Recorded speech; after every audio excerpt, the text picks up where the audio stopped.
welcome to today's episode of Afro Scientific Spirituality. My name is Efe West. If this is your first time on this channel, you are highly welcome.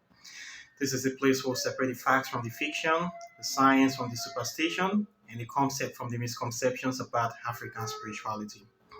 Today, I am going to be talking about the use of elephant grass in African spirituality.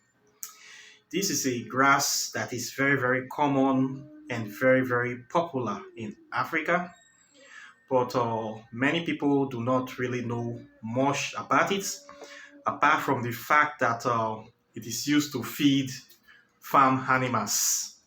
So today I want us to talk about this grass so that we can be able to know more about it, and we can know how to fully utilize it for different purposes. First of all, the grass is called elephant grass for a very good reason. This is due to its large size.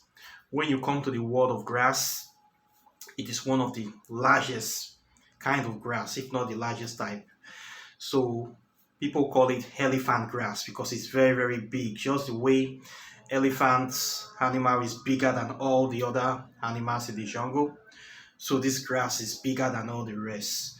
And the other name for it is napier grass. People call it napier grass. Then the botanical name, once again, is Pennisetum Purpureum. Pennisetum Purpureum. You can see it on the screen. So this grass have been known to grow up to about 4 meters in height or even above that. It's a very popular grass.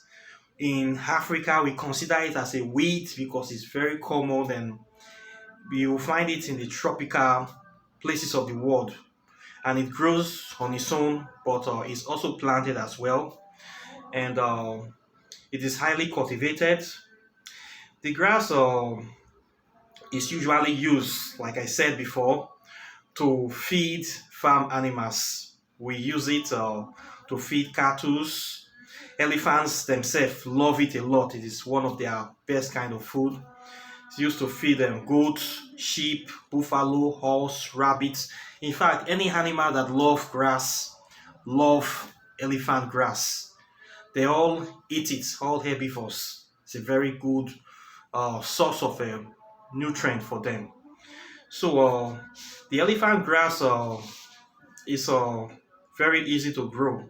That is one thing you need to know about it. It's widely consumed by all animals that eat grass.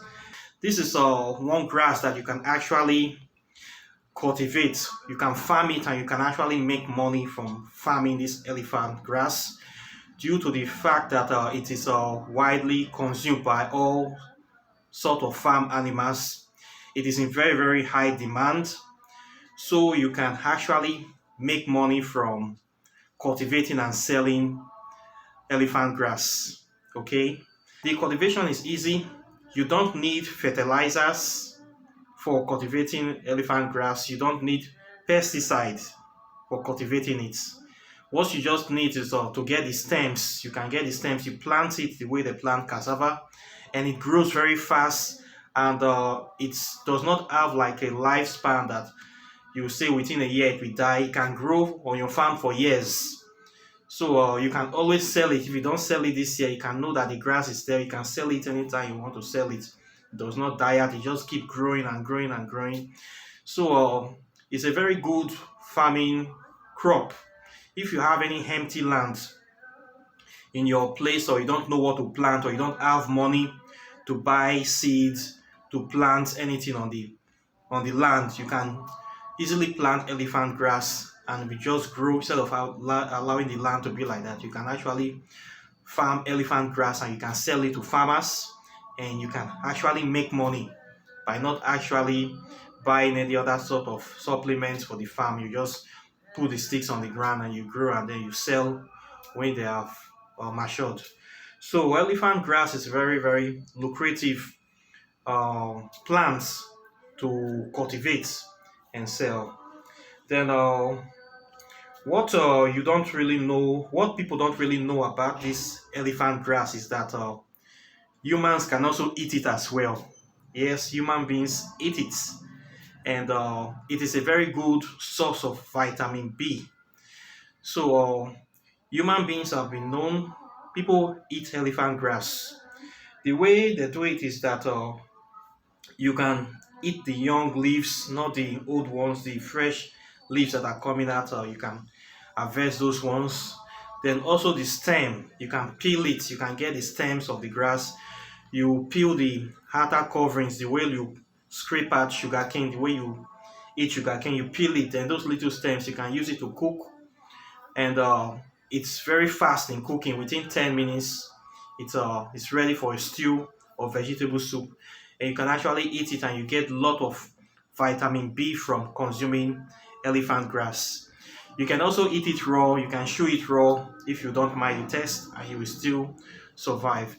So elephant grass is edible to humans, so it's a very good source of vitamin B. So if you happen to find yourself by accident in a jungle or a bush, and or you go camping and you can't find any fruit trees or any other thing to eat, you can always eat elephant grass, and you will survive in the jungle. Okay, so it's edible to humans. It is not poisonous. People can eat it, and it is very good for the body. Then also too, for spiritual work, people use elephant grass to do spiritual work. They use it for spiritual cleansing. For people that maybe you don't have access to other plants, you want to do some sort of victory work, you feel that you have been jinxed, you want to purify a sacred space, you can get a stem of elephant grass, you just pluck it. The way you do, you root it from the ground, you go to the grass, you talk to the grass, you tell the grass what you want to use it for. The, tell it you want to use it for cleansing, for victory over the enemies. You speak to the grass like you are speaking to a human being. You know, we interact with nature. You don't just go there and root it roughly. First of all, you take permission, ask the grass for permission, and then you root the grass from the ground with root and everything. It's also easy to root out. You root the full stalk of the grass. Okay.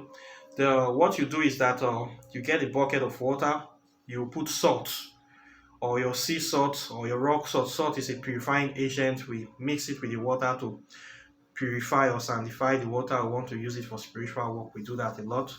Then you take your elephant grass, you dip the leaf side inside, you hold the stem, you dip the head of the grass inside this water.